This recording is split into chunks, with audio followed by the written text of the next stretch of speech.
ታውጣልኝ ነው የምፈልገው። ሀብሉ እንድታወጣልኝ ነው የምፈልገው። አንተ አታውልቅብኝ።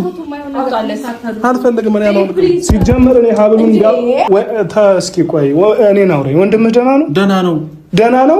አዎ ደህና። የምታውቀው አብርሃም ይሄ ነው የምታውቀው አብርሃም። ትናንትና እንኳን በትንሹ ትናንትና ዳኒ የሚያደርገው እንዴ፣ ዳኒ ከዚህ ጋር ተነስ ሲለው እኮ መሬት ላይ ሲንከባለል እንደዚህ አይነት ወንድም አለኝ እንዴ? ወንድማለች እዚህ ዴቭ አልገባኝም።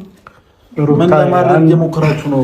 አልገባኝም። እንዴ እስኪ አንድ ጊዜ ነገራቶችን ለብሩ ማብረድ ማትፈልጉት እንዲቀጣጠሉ እንዲፈልጉት እንግዲህ ምንድነው ይሄ ድግምት ነው የሆነ ነገር ምናምን የሚወራ ብዙ ነገር አለ። ሩታ ይሄንን ሀብል ሲጀመር ሁለት ሀብል ሰው ጥያቄ ነው አይደለ? ያ ጥያቄ ደግሞ ለኔም ጥያቄ ነው። ተረዳሽኝ አይደለ?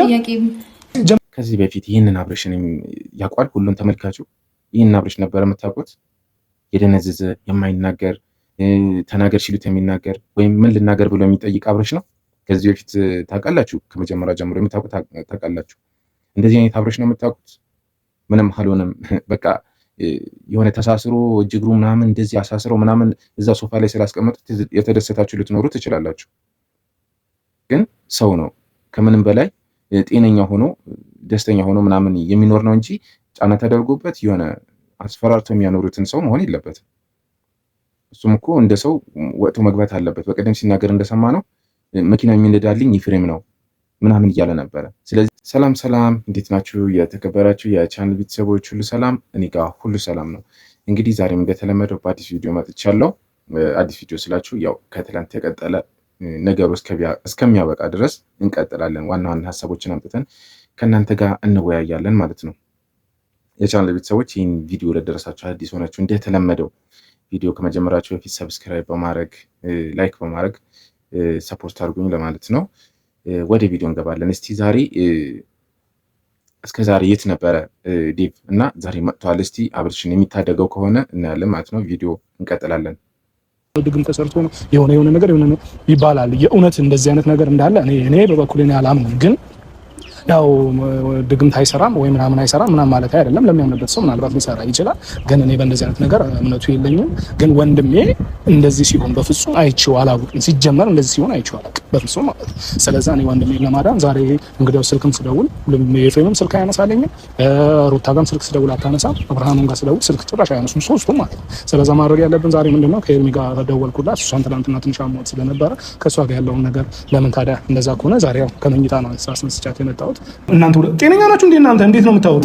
በመጀመሪያ ደረጃ ሁለታችሁ እንደዚህ አይነት ነገር ልታወሩኝ አይገባም። እኔን በራሱ ጀመር ደግሞ ከኔ ጋር ነው የመጣችሁ አልኩ። ስለዚህ እሷ መግባት የለባትም። እኔን ካከበርከኝ ደግሞ እሷን አብራኝ እስከመጣች ድረስ ልታከብራት ይገባል። አብራኝ ነው የመጣችሁ። ምንም የምትፈጥር ነገር የለም። ገብተን እኔ ምንም አትሰራም እኮ ገብተን ምንድን ነው የሚከራከሩኝ?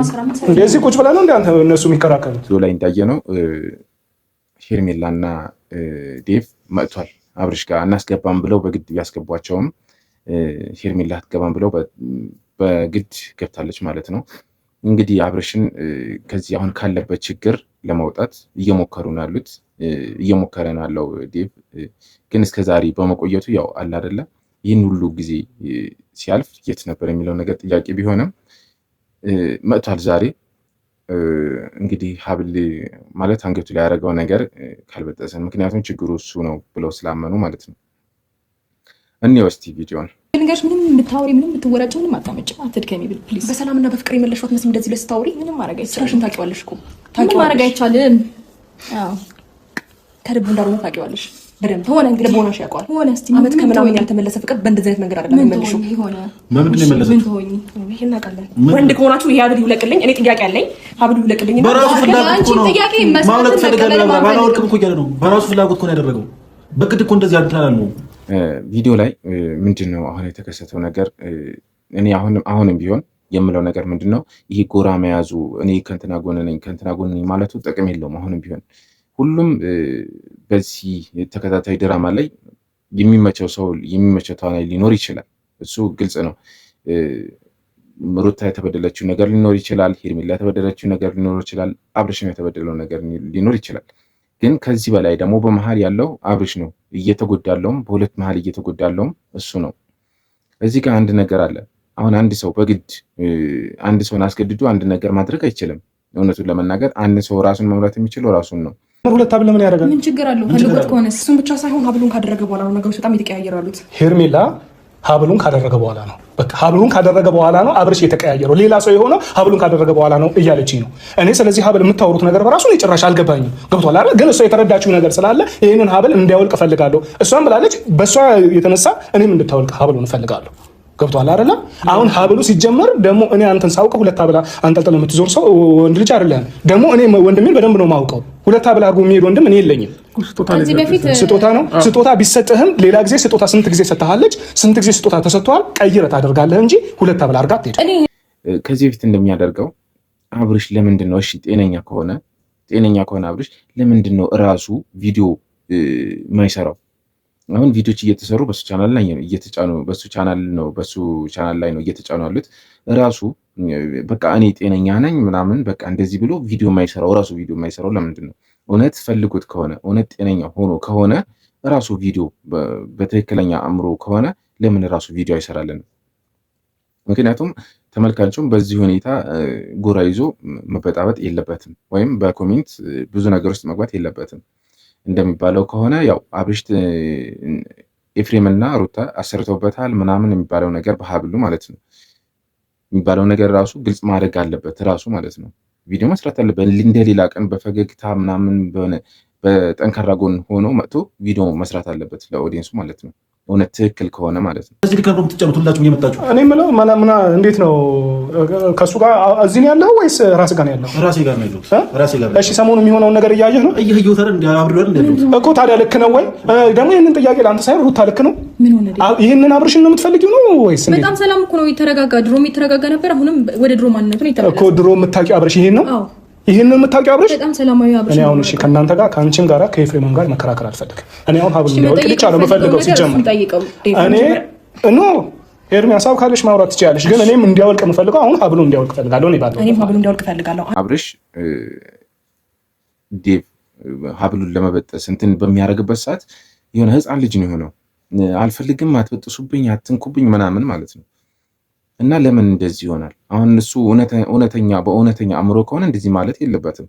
ምንም ችግር የለውም እኮ ሀብሉ ተፈቶ ምናምን ተቀምጦ መልሶ የሚያደርገው ነገር ነው። ስጦታን ከሆነ ችግር የለውም። ለምን በዚህ ደረጃ ድራማ ይሰሩብናል? እንዲህ አሁን እዚህ ጋር እየተከራከሩ ያሉት ኤፍሬም እና ሩታ ጉዳቸው እንዳይወጣ ነው። አሁን ያደረጉት ነገር እንዳለ ግልጽ እየሆነ መጥቷል። ለምን ኤፍሬም እዛ ቤት ውስጥ የማይጠፋው ለምንድን ነው? እየጠበቀው ቀን ሙሉ እየጠበቀው ነው የሚውለው። እና አብርሽ ራሱ ኤፍሬምን ሲያይ እንደ ጦር የሆነ በቃ እንደ እንትን ነው የሚያየው። በጣም እየፈራው ነው።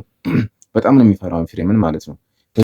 እሺ ከዚህ በፊት ይህን ነገር አልተቀበለውም ነበር አብርሃም ይህን ነገር ታስታውሳለህ? መጀመሪያ ነበር አይደል የሰጠችክ ከኔ ጋር እያለክ ሀብል ካልሰጠው እሱም ደግሞ ኤፍሬምም ደግሞ እኔ ነገር ካላደረኩኝ ምናምን እያለ ነበረ። ራት ካልጋበዝኩሽ ምናምን እያለ ነበረ። ከዛ እናንተ በንጋታው ተገናኝተን ነበር ካስታወስክ። ከዛም በኋላ ግን ደህና ነበርክ ስላላደረግከው ማለት ነው። ካደረግከው በኋላ ግን ጸባይ ሁሉ ነገር ተቀያይሯል። ገባህ አይደል? አንተ እንደዚህ አይነት ሰው አይደለህም። እንደዚህ አይነት ባህሪ የለህም። ይህን ነገር ደግሞ አይደለኛ ሁሉም ሰው ነው የታዘበው። ሩታ እዚህ ደረጃ ቃሉን ለመጠበቅ ኤፍሬም ወንድሙ ላይ በዚህ ደረጃ ይህን ያክል ግፍ የሚያደርግበት ለምንድን ነው? በዚህ ደረጃ የሚጫነው ለምንድን ነው? ወንድሙ አይደል? ወንድሙ የመረጠውን ነገር ማድረግ አይችልም? ምክንያቱም አንድ ነገር ልክ ካልሆነ እኮ ልክ በሚሆነው መንገድ መሄድ አለበት አይደለ? በግድን የፈለግኩት ነገር ካልሆነ ተብሎም ሰውን መግደል አስፈላጊ አይደለም።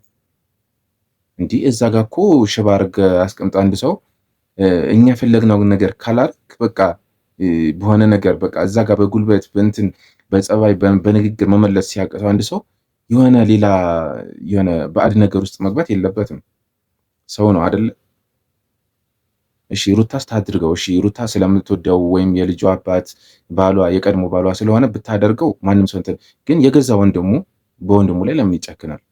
አንድ ሰው እውነት ካለው ምንም ችግር የለውም። ሀብሉን ለሁለት ቀን ወይ ለሶስት ቀን ሻውልቆ እንየው። እናንተ ስለፈለጋችሁ ታውቁ የሚወልቅ ነገር የለም። በራሱ ፍላጎት ያደረገው በራሱ ፍላጎት ያወልቋል። ከፈለገ እንዴት ነው የተሰጠው ስጦታ አውልቁ ታስ ያለበት ዝላ አይችልም ይባላል። ደፍራችሁ እስቲ አሁን በማንቀልፍና አብራም በዚህ ሁኔታው ከቀጠለ እናያለን። እርግጠኛ ሆነሽ ሲጀመርም ደግሞ አንተ እኔ ሌላው ተው በቀደም ምን ከሄርሜላ ጋር ቆሞ እንኳን ሲያወራ እንዴት ነው አንተ እንዴት ነው እንደምን እንዴት ስለሆነ አንተ እና ኤፍሬም የት ነው የምትሄደው ብሎ ይሄንን ብሎ ያውቃል እንዴ አንተ? እሱ እንዴ ምን አይነት ወሬ ነው የምታወራው? ኤፍሬም የት ነው የምትሄደው? ትተኛ አትሄድ። ጤነኛ ቢሆን ይሄንን ነገር ይልሃል እንዴ? እኔ አሁን ሩታ ጥፋተኛ ናት እያልኩኝ አይደለም፣ የሄርሜላን ጥፋተኛ ናት እያልኩኝ አይደለም። ወደው ነው አይደል ይህን ልጅ የቀረቡት ሁለታቸውም ሩታም ወዳው ነው የቀረበችው፣ ሄርሜላም ወዳው ነው የቀረበችው። ስለዚህ የእሱ ፍላጎት ነው እዚህ ጋር በቃ መጀመሪያ ላይፍ ነበረው አቋርጦ ወደ ሌላ ገባ። በእናንተ ራሱ ስታስቡት ከሄርሜላ ጋር በነበረበት ሰዓት ያ ሁሉ ሲያወራው የነበረው ነገር ጠፍታ ከመጣች በኋላ አርግዣለሁ ካለች በኋላ በጣም ደስተኛ ሆኖ ምናምን ያ ሁሉ ነገር በቅጽበት ምናምን እንደዚህ አቋርጦ ምናምን በቃ አላቀሽም የሚል ይመስላችኋል? ከአብርሽ ይጠበቃል ይሄ ነገር። እኔ አውልቀለት አውልቀለታው። እሺ አንተ አውልቀው። እሺ አላውልቅም። ስጦታ ነው የተሰጠኝ። ታዲያ የተሰጠኝ የመጀመሪያው ቀን ለምን ተቀበልከው? አብርሽ እኮ ችግር የለውም። ቆይ እናረጋጋው። ለኔ መልስ ስጠኝ። መጀመሪያ ሀብል ያደረገችልህ ቀን ለምን ተቀበልካትም? አልፈልግም። መልስልኛ ለሱ። እሺ በቃ እኔ ስጦታ ነው የተሰጠኝ። አላውልቅም። እሺ ፈልግም አትፈልግም መጀመሪያ የተሰጠ ቀን ለምን ተቀበልክም? መጀመሪያ ተሰጠህ እኮ አልቀበልም ብለህ ደህና ነበርክ አይደል እንዴ? ኧረ በዛ እውነቱን አታስጨንቁት ልጁን እንዴ በዚህ ልክ ወንድሙ አይደለክ እንዴ? ደስታውን አንዴ ፈልገው አንተ ነጭ እንዴ ምን ነው እሷን ይዘመጡ ልጁ አሁንም ዴቭ ጀምሮታል። በትክክለኛ መንገድ ወደ ቀልቡ እንዲመለስ ሕክምናም ከሆነ ማድረግ ያለበትን ነገር በሙሉ አድርጎ አብርሽ ወደ ቀድሞ ማንነቱ እንዲመለስ ማድረግ አለበት ነው የምለው። ይሄ ከዛም በኋላ ነው አንተ ሩታ ነህ አንተ ሄርሜላ ነህ ብሎ ሰው መፍረድ ያለበት ማለት ነው። ግን ከነዚህ ህመሙ በኮሜንት በቃ ጀግና ምናምን መባባሉ ትክክል አይደለም። እናንተ ታውቁታላችሁ፣ ኦዲየንሱንም ያውቃል፣ ተመልካቹንም ያውቃል አብርሽ ምን አይነት ሰው እንደነበረ ማለት ነው። ምን አይነት ከነሱ ጋር ማለት እሱ ነበር ሲመራቸው የነበረው ሁሉንም ማለት ነው። እንደዚህ ስሩ በቃ ካሜራ ፊት ሲቀርብ ምናምን ሁሉንም ሲመራ ነበረው እሱ ነው። አሁን ግን በቃ አድርግ የተባለውን ያደርጋል፣ ተናገር የተባለውን ይናገራል፣ እያስፈቀደ ነው የሚያወራው። እውነት ነው። ቅድም ዴቭ በቪዲዮ ላይ እንዳለው ለምን ትሄዳለህ ጥለኸኝ እንዲህ ጥለውኝ ሄዱ እኮ ምናምን የሚል አብርሽ እንደዚህ አይነት አብርሽ አለ እንዴ? ወይስ እንደዚህ አይነት በትክክለኛ አእምሮ ነው እንደዛ ሊል የሚችለው? ዴቭ አብርሃምን ማስፈቀድ አይጠበቅብንም። አሁን አብርሃም ከቀልቡ አይደለም ሲጀምር በስትክክል እያሰበ ስላልሆነ ሀብሉን እናውልቅለት። ስነ ስርዓት ነሽ እጅሽን እንዲናሰነዝሪ በቃ ያለ ዴቭ እኛ ቁጭ እንበልና በቃ ሶት ነው የሚመለስ መሰለሽ ወደ እኔ ያማርሽ ቀራል እኮ አብልቂውና ነው ያለና ያማርሽ ቀራል አሁን ሲያምርሽ ቀራል ደስ እንኳን ሩታ በመጀመሪያ ደረጃ እኔ የሁለታችሁ እሷ ጋር ሆነ አንቺ ጋር ሆነ እኔ እንደዛ እንድትባባሉ አይደለም። ሄርሜላም ዛሬ የመጣችበትንም መጀመሪያ የተገናኘንበትን ምክንያት አስረድቼሻለሁ። እንግዲህ እኔ ካይምሮ ማሰብ የማልፈልገውን ነገር እያሳሰባችሁ ነው ማለት ነው። አንቺ አብርሽ ደህና ነው ካልሽ የድሮ የማውቀው አብርሃም ነው ካልሽ ሀብሉን ያውልቀው በይወቅ እሷ ለምንድን ነው የምትለኝ? ያልፈልገው እሷ ትለኝ ምን ያልወልቅ ስጦታ ነው የሰጠኝ እኮ ስጦታውን አውልቀው ይቀመጥ ችግር የለም።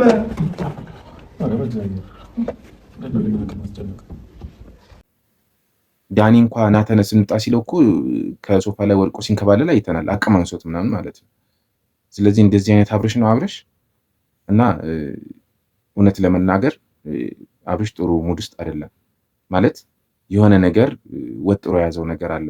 ያም በነ ሩታና በኤፍሬም ፊት ላይ ይነበባል።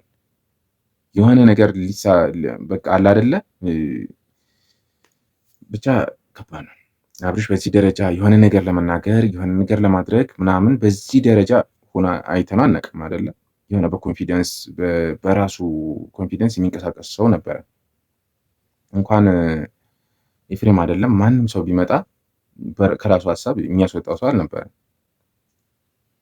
እንዲህ እንደዚህ የሚንቀጠቀጥ ምናምን የሆነ ነገር ሲነገር የሚንቀጠቀጥ ሰው ነበር እንዴ? በጣም ከባድ ነው። ስለዚህ የቻናል ቤተሰቦች እናንተም ደግሞ የተሰማችሁን ነገር ኮሜንት ላይ ጻፉልኝ። በኮሜንት እናውራ። ቤተሰባዊነታችንን ይጠንከር ነው የምለው። ላይክ በማድረግ ለሌሎችን ሼር አድርጉልኝ።